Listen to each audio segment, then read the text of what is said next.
You ever come across those dancers who can snap into a full split before you've finished your coffee, yet still complain about their tight hamstrings? Or the CrossFitter who can wrap themselves up like origami, but insist their shoulders are impossible to stretch? Yeah, that's not really tightness. That's your nervous system throwing major shade. Today, we're unmasking the mobility stability trap. Why does stretching alone sometimes keep you spinning your wheels instead of moving forward? As a physical therapist in the wild world of Broadway dancers, sweaty CrossFitters, and NYC urban athletes, I've seen every type. The dancer who can hit a split and practically high-five their foot, but collapses in a squat. And the lifter who stretches their shoulders religiously before every overhead press, but still feels locked up. Spoiler. Most of the time, it's not a flexibility issue, it's a stability problem. Let's break down what's really happening and how to train smarter. Ditch the infinite stretching and start building that functional stability. Welcome to Cue the Burn, where performance meets grit and recovery is just part of the show. I'm your host, Mark Lusk, manual physical therapist, former professional dancer, and lifelong athlete who's still chasing the fire well into my 50s. This podcast is all about the science, stories, and strategies that fuel high-performing bodies. Whether you're on stage, under a barbell, or navigating the grind of urban life, from injury prevention to mental resilience, we're diving deep into what it takes to stay strong, mobile, and ready for whatever role life casts you in. Cue the music, cue the lights, cue the burn. Let's go.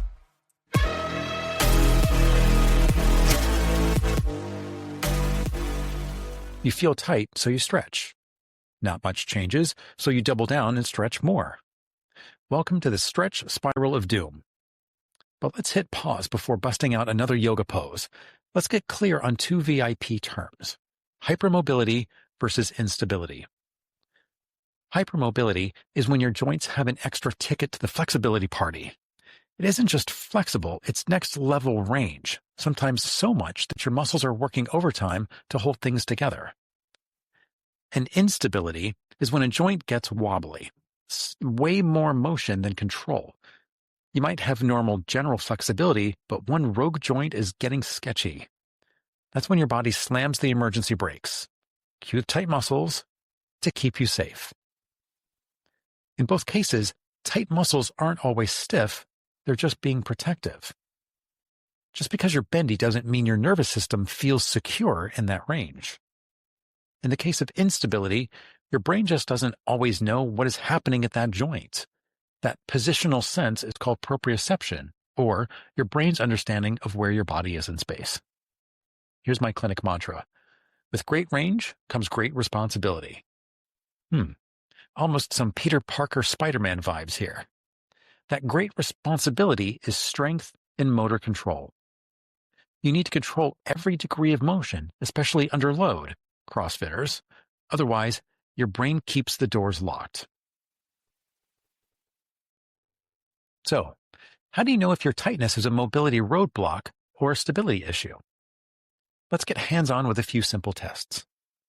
The first is the toe touch test. Lie on your back, legs up. Can you reach your toes in this position but not standing? If so, you've got enough muscle length.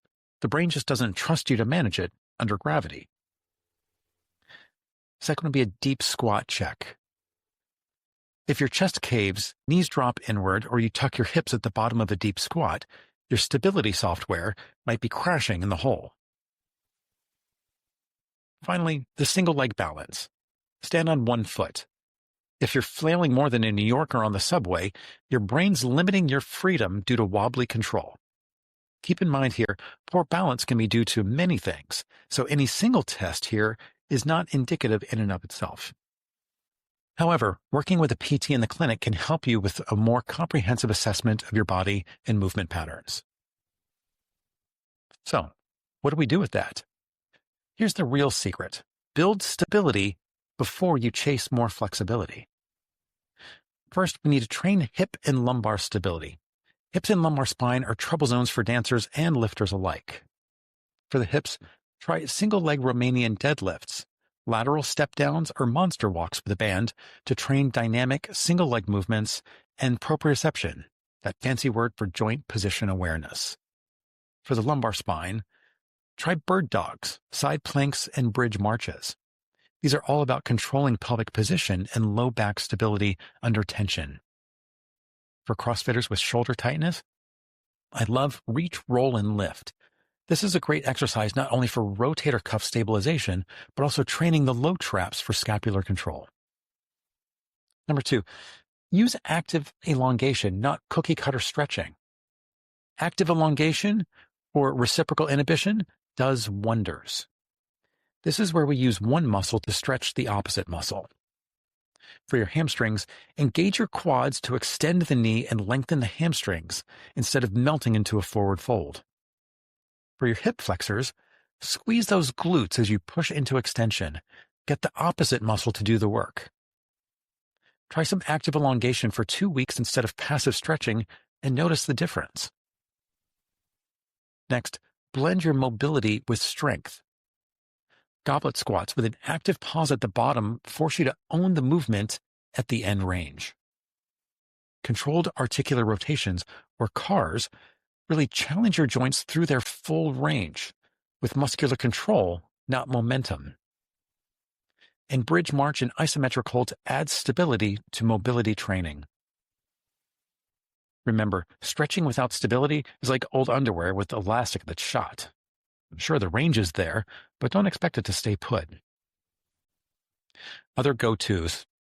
Again, tempo squats, which are eccentrics or negatives, with slowly lowering down into the bottom of your squat and then a controlled return to standing. Russian lunges, which is a reverse lunge to a high step, really helps to stabilize while moving through a whole range. And also planks with alternating leg lifts for core control. Use loaded mobility, some light weights or resistance bands to teach your body, hey, this range is safe. Or as I like to say, refresh the browser in your brain. Use this new range. So, in today's Burn Toolkit, some quick fire reminders. Test before you stretch. If you have the range lying down but not in standing, focus on stability. Hypermobility is global extra range. Instability is a single wobbly joint. Stabilize the hips and the lumbar spine. Those are the secret culprits for chronic tightness in a lot of athletes and dancers. Load your mobility. Add resistance to the range you're training. It doesn't need to be a lot, but you do need to own every degree of your range. Stretch less and stabilize more. Control comes first. Flexibility should come second. And finally, ditch the passive stretching for active elongation. Use opposing muscles for smarter gains. So, next time you're feeling tight and considering folding yourself into a pretzel, ask, do you really need more range or just better control of what you've already got? Your mobility isn't about how far you can go, it's how well you can own it. Stretch less, stabilize more. If stretching alone hasn't unlocked your moves, let's chat about what your body's really asking for. For my favorite 5-minute mobility stability flow, check out the episode's show notes. Train smarter, stabilize like a boss, and keep that burn working for you. I'm Mark Lusk at MVMT Physical Therapy, and this is Cue the Burn. As always, check out our social media at MVMTPT and our blog and website at www.mvmtpt.com for more information. Please subscribe, like, and review our podcast, and make sure you share it with your friends and colleagues. We'll see you on the next episode. I'm Mark Lusk at MVMT Physical Therapy, and this is Cue the Burn. As always, check out our social media at MVMTPT and our blog and website at mvmtpt.com. Please subscribe, like, and review our podcast, and make sure you share it with your friends and colleagues. See you on our next episode, and keep that fire burning.